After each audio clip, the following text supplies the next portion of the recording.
another tractor. Well, why not? Rude not to, isn't it?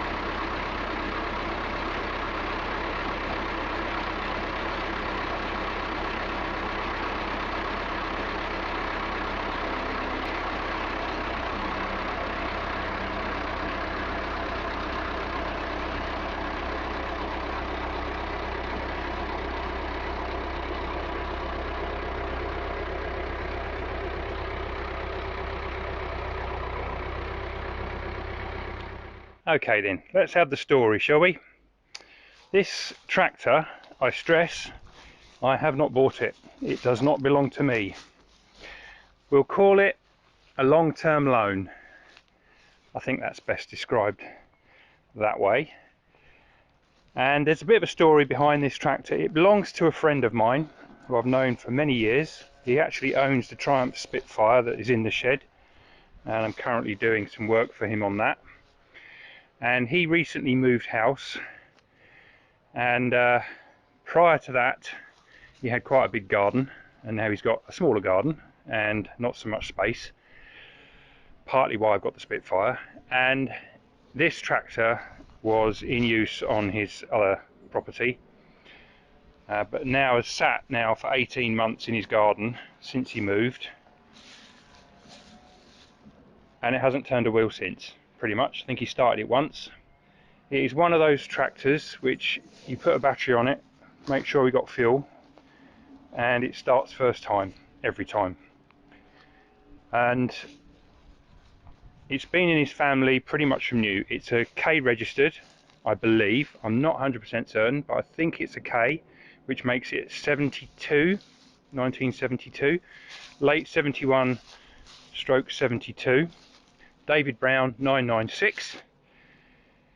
Built at Meltham in Yorkshire by the David Brown Tractor Company in the UK, and in its day it was an extremely popular machine, and now they've become popular again.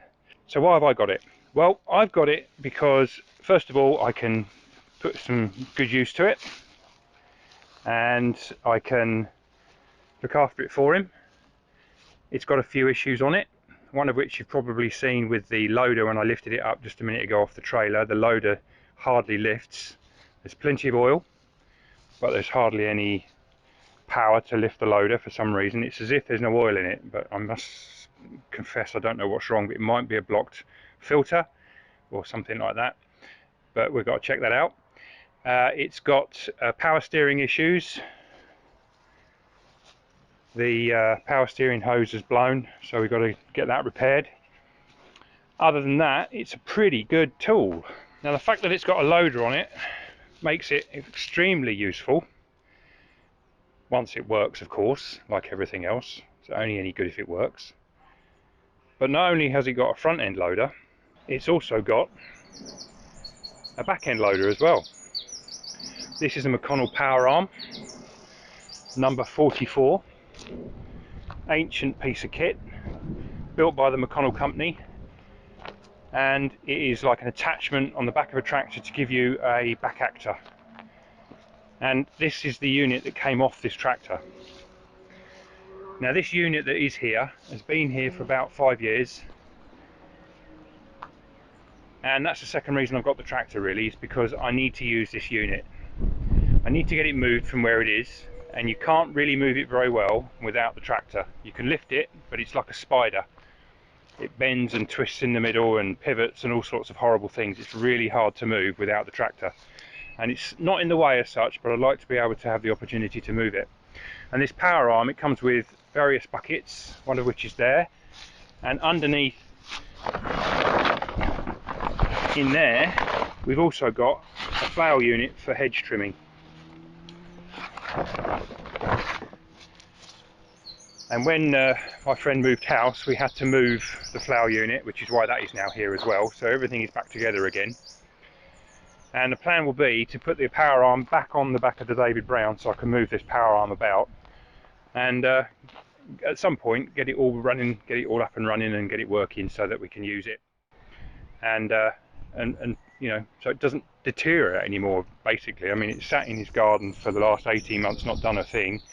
Prior to that, it sat here for a couple of years till he needed it back to move house, because we put a big tractor trailer on the back of the tractor and moved all his furniture with it.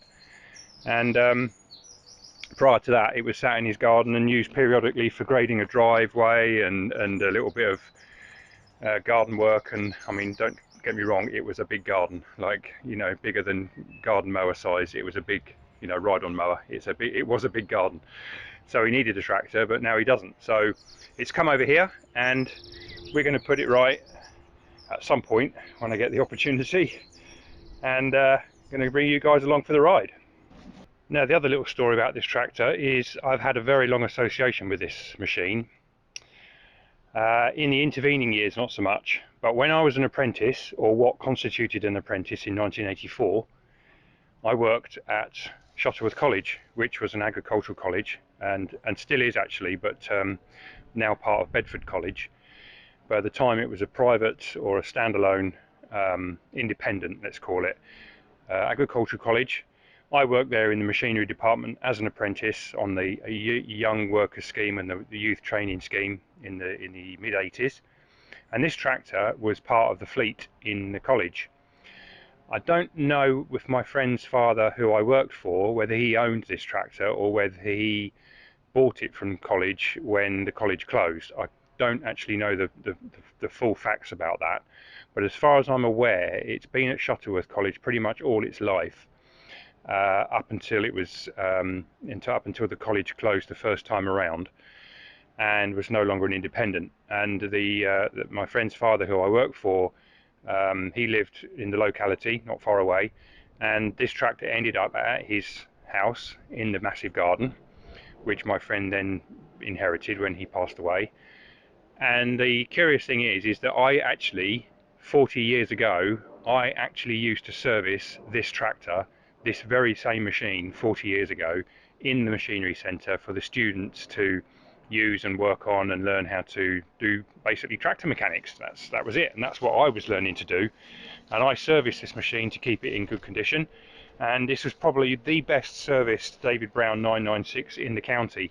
And I don't mean that by the fact that I was the best service technician, because I was only an apprentice. What I'm saying is it was serviced on a 6-monthly schedule, and it did hardly any work.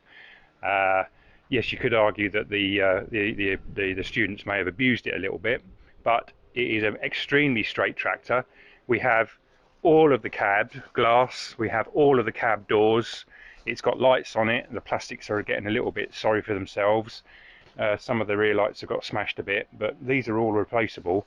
And this tractor is an absolute peach of a tractor, because we know the history of it. And it's very straight. There's very few dents on it.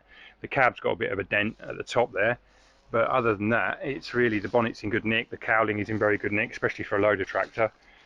So yeah, this tractor I've had quite a long association with over the years, when I first started as an apprentice agriculture engineer. So she's suffering with a little bit of being left out in the rain and under a tree. There's a bit of lichen on the dashboard, you can tell. A lot of greenery, a lot of green moss growth all over it, really, because it's been sat outside for many, many years. But given that, it's actually not rotten, it's not rusty. You look down there, the wings are all in good condition. Everything's exactly as you expect. Everything down there is in good condition. The bonnet is not rusty, the cab's not rusty, not rotten I should say. It's rusty, but it's not rotten. You know, you can see it's in really good nick. Yeah, the side canvas curtains have all gone. That's finished. But we have the door frames. These can easily be remade if we ever feel the need. I don't know what's going to happen to this tractor long term. I like to think we'll keep hold of it, or my friend will keep hold of it for as long as we need it, basically. But it's an absolutely peach of a tractor, and really very useful with the bucket and on the front and the back. and we can also use it for field work as well if we needed to, but we do have to get these other things addressed. I said it's not done many hours. It's actually got just sort of 5,000 hours on the clock.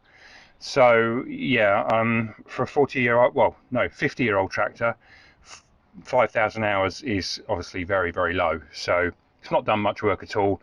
And what it did do was basically pootle around the college, and it's done nothing really but pootle ever since. So it's a real gem. So I hope you can join us on our little travels with the David Brown 996. It's going to be a little project on the channel, occasional project. It's not going to be concurrent episodes because I'm going to basically be doing bit by bit, you know, this job 1 month, that job another month. May not get much done on this summer, but I just thought I'd like to, you know, show the vehicle as another addition to our fleet, even though it's a long-term loan and not exactly temporary because I've known it for so long and I've known my friend for a very long time as well. But yeah, generally it's something that we can do on the channel, and if you want to keep up with it, put a subscription on, like the video, comment and share to your friends, anybody that's David Brown enthusiast out there and they want to see how this thing goes. And then I'll catch you on the next one. Take care.